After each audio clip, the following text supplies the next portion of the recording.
There's a saying in Arkansas that if you don't like the weather, just wait around a few minutes and it will change. And though many people use that with a lighthearted comedy feel behind it, it can also be quite detrimental to farmers because that quick change in weather can be the make or break in their yield that year. I'm Lauren McCullough, and on this episode of Good Roots, we're talking all things weather and how it affects farmers in the natural state.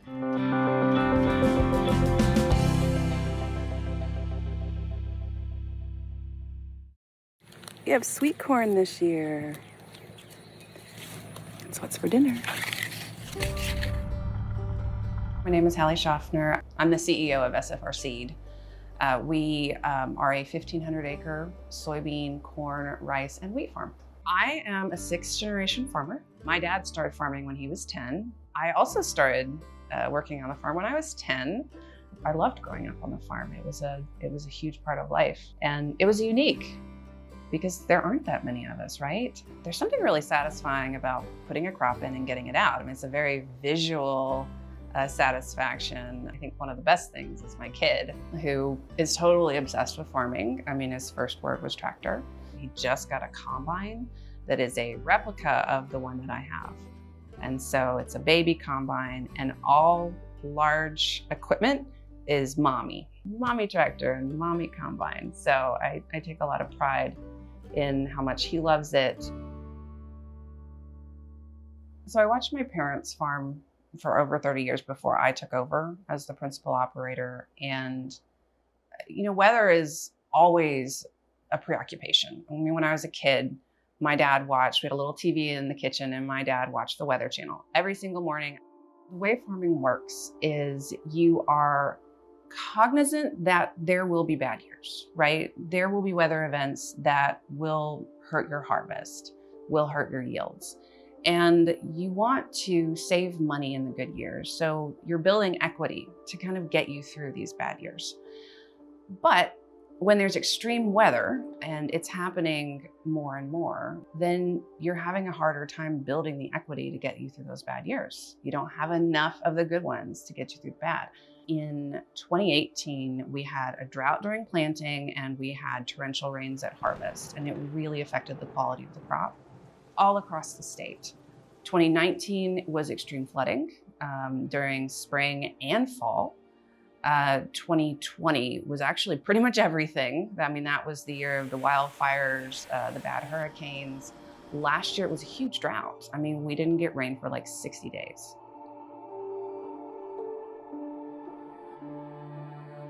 Last spring, Deshay County was hit with 19 inches of rain in less than 48 hours, leading to a devastating loss for the farmers in the area.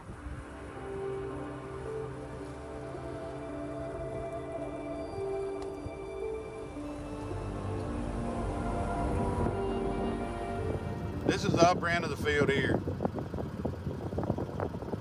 This is one of our bean fields.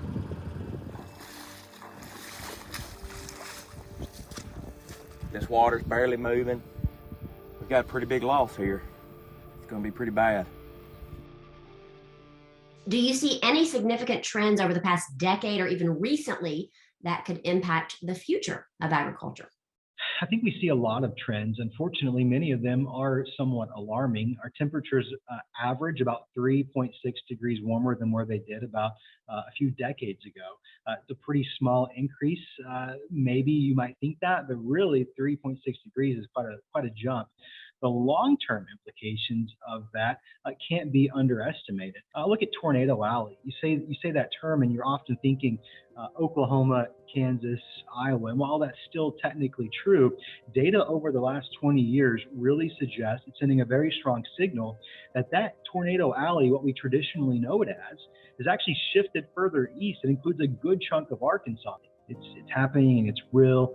Not only are we paying the price for it nationwide, we're paying the price for it here in Arkansas.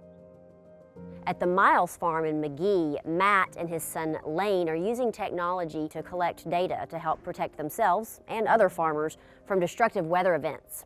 They're also installing a new pattern tile drainage system for healthier soil and hopefully larger crop yields.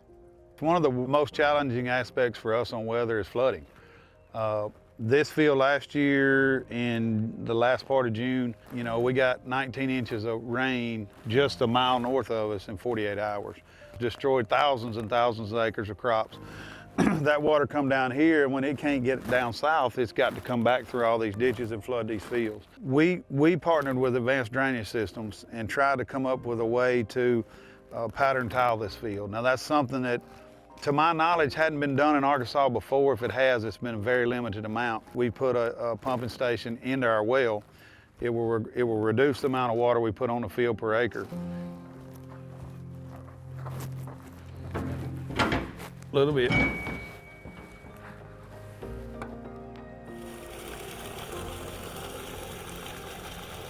If this works like we're planning on it working, we should be able to take care of a drought through the irrigation.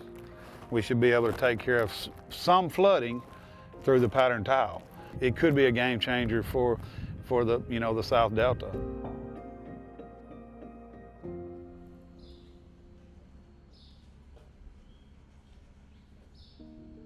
By 2050, we're gonna not have enough food to feed the world. That's the projections.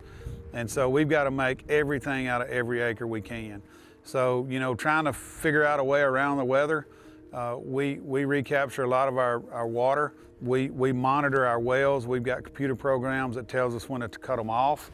Preparation to work around the weather the best you can by using historical data. That's about all you can do. We may call ourselves crazy sometimes. I mean, we're always looking to try something new, always looking to push that envelope. We're steady adding population, and we're steady taking away farm ground. So we don't have a choice but to try to make more.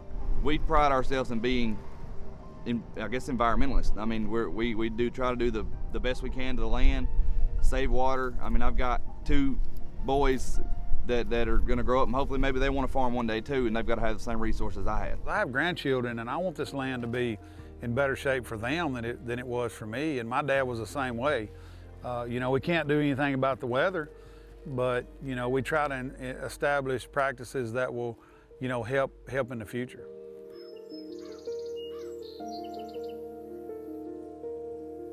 I think that we are going to recognize what's happening. I don't think that we're going to stop climate change. I think it's too late. I do think we can stem the tide. I have 40 years of farming ahead of me, and I have to wonder, what am I going to do? What is my livelihood going to look like? And I have a 3.5-year-old. What am I leaving for him?